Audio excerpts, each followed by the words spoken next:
दोस्तों अगर आपने ये पूरी वीडियो आज देख ली तो आप अपने शहर के एमपी, एमएलए या फिर पार्षदों की जो ऊपर की कमाई है वो बंद कर सकते हो। जी हाँ दोस्तों, पूरी वीडियो इसके लिए देखना बहुत ज़रूरी हो। दोस्तों वाह क्या बात है कि आपका शहर एक स्मार्ट सिटी बन गया है, गजब। दोस्तों जब प्रधानमंत्री जी ने 100 शहर स्मार्ट सिटी बनाने के लिए बोला था तो बहुत गर्व हुआ था कि वाह कैसा प्रधानमंत्री आया है जो कि हमारे देश की शायद पूरी कायाकल्प करने लगा है। लेकिन अब ऐसा लगता है कि यार किसे प्रधानमंत्री बना दिया। दोस्तों हमारे इनकम टैक्स और जीएसटी के पैसे के साथ पूरा देश सिर्फ और सिर्फ हमारे शहरों को स्मार्ट सिटी के नाम पर, इंफ्रास्ट्रक्चर के नाम पर हम लोगों को डायरेक्ट लूटा जा रहा है। क्यों न हमारे देश में 100 नए शहर बने, स्मार्ट सिटी बने।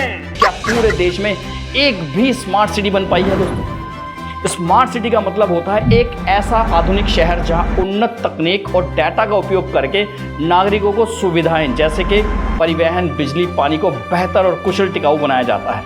इसका मुख्य उद्देश्य निवासियों के जीवन स्तर को आसान और बेहतर बनाना होता है। लेकिन दोस्तों क्या आप सिर्फ एक चीज को गौर करेंगे?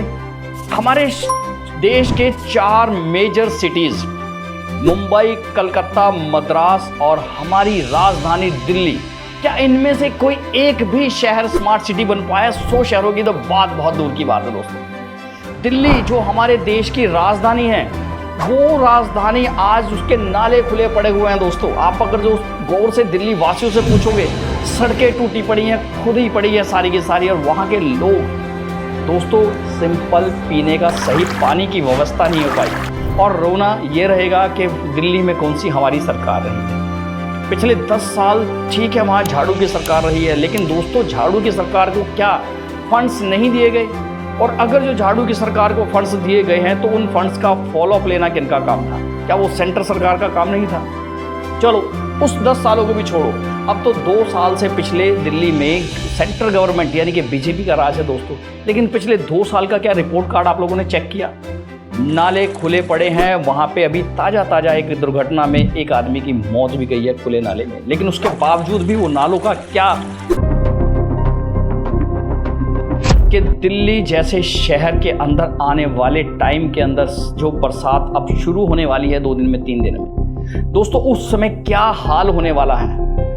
दोस्तों जब हम स्मार्ट सिटी की बात करते हैं तो हमारे दिमागों में सिर्फ एक न्यूयॉर्क जैसा एक सपना घूम जाता है कि जैसे ही हम लोग न्यूयॉर्क जैसे शहरों में रहोगे। लेकिन दोस्तों आसमान से जैसे ही 2 पानी की बूंदें गिरती हैं, आपका आलीशान शहर एक बड़े सारे स्विमिंग पूल में बदल जाता है और आप अपनी कार की छत पर बैठकर भगवान से प्रार्थना कर रहे होते हैं कि हे भगवान, काश ऐसी सरकार चुनी होती जो नाली नालों को साफ करना जानती। सुनिए, ये बारिश कुदरत की मार नहीं है, ये आपकी जेब से निकले टैक्स के पैसे की बाढ़ से बह जाना है। आज हम बात करेंगे उस सिस्टम की जो हर साल मानसून के आने से पहले वादा तो करता है लेकिन डिलीवरी सिर्फ पानी भरता है हमारे शहरों में। स्वागत है दोस्तों रियलिटी डिकोड में। मैं सुनील कुमार वर्मा आज आपको इस सारे किस्से को डिकोड करेंगे। असल में होता क्या है जानते हैं? मानसून से ठीक 3 महीने पहले नगर निगम यानी कि म्युनिसिपल कॉरपोरेशन का एक ड्रेनेज क्लीनिंग टेंडर निकलता है। लाखों करोड़ों का बजट पास होता है, लेकिन खेल यहाँ से शुरू होता है दोस्तों।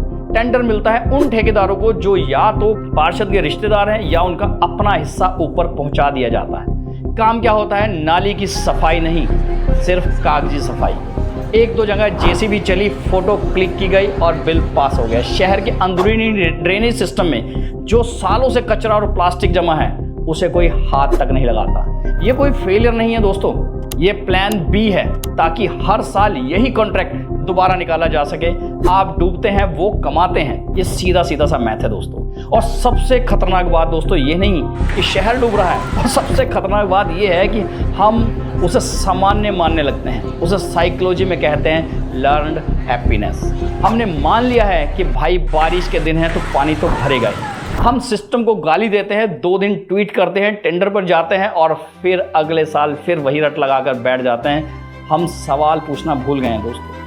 हमने ये स्वीकार कर लिया है, हमने ये मान लिया है कि बुनियादी सुविधाएं हमारा मांगना हक नहीं है बल्कि सरकार की कृपा है। और इसी खामोशी का फ़ायदा उठाकर दोस्तों ये सिस्टम चलता रहता है। अब समाधान क्या है दोस्तों इसका? सरकार के भरोसे आप नहीं बैठने वाले, आपको बनना पड़ेगा सिटीजन ऑडिटर, जो आपका हक है। बजट ट्रैकिंग आपके वार्ड या नगर निगम की वेबसाइट पर जाकर ये देखिए कि आपके एरिया के ड्रेनेज के लिए कितना बजट पास हुआ है। आरटीआई डालिए, पूछिए किस तारीख को कौन से ठेकेदार ने कितनी नालियां साफ की। सिर्फ शिकायत मत कीजिए, जहां पानी भरा है वहां का वीडियो बनाकर टैग कीजिए और म्युनिसिपल कमिश्नर को भेजिए। और भेजने के बाद वक्त पे टाइम से उसी दिनों में ये पूछिए कि ये काम तो टेंडर में लिखा था, फिर पानी क्यों भरा। अकाउंटेबिलिटी को समझिए। जिस दिन आप सोशल मीडिया को सिर्फ हल्का सा ट्रोल करने के बजाय डाटा और फाइल्स नंबर के साथ सवाल पूछना शुरू करोगे, उस दिन सिस्टम के हाथ कांप जाएंगे। यह सिस्टम आपसे डरता नहीं, क्योंकि आपने इसे जवाबदेह नहीं बनाया। इस बार बारिश का इंतजार मत कीजिए दोस्तों, उस सफाई के बजट का ऑडिट कीजिए।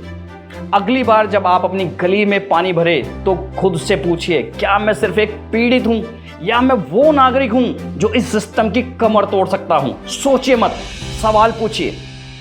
रियलिटी रिकॉर्ड के साथ फिर मिलेंगे अगली वीडियो में, तब तक जय